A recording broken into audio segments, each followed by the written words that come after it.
So we are group C. तो आज हमारा जो एक्सपेरिमेंट है हम करने जा रहे हैं वेरिफिकेशन ऑफ ओहम लॉ।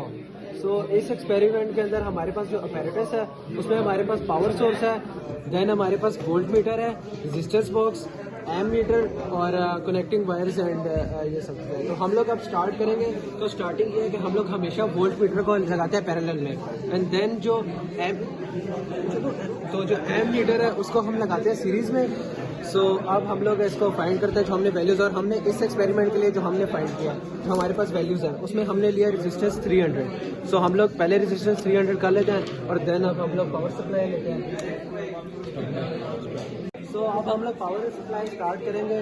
तो हम लोग ने अगर हमने फाइंड करना है वोल्टेज और देन रेजिस्टेंस है, तो हम लोग इसकी नॉट घुमाएंगे और हमने जो हमारी पहली वैल्यू है वो 1.5 है, तो हमने उस रेफरेंस से लिया, तो हम लोग लेके जाएंगे 1.5 से।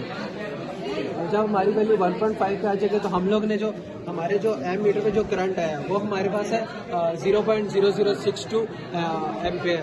सो उसके बाद हमारी सारी वैल्यूज इसी तरह उसी रेफरेंस से होंगी। देन 2.5 हमने कैलकुलेट किया तो वो 0.0095, देन 3.5, 4.5 और इन सब से हमने मीन कैलकुलेट किया।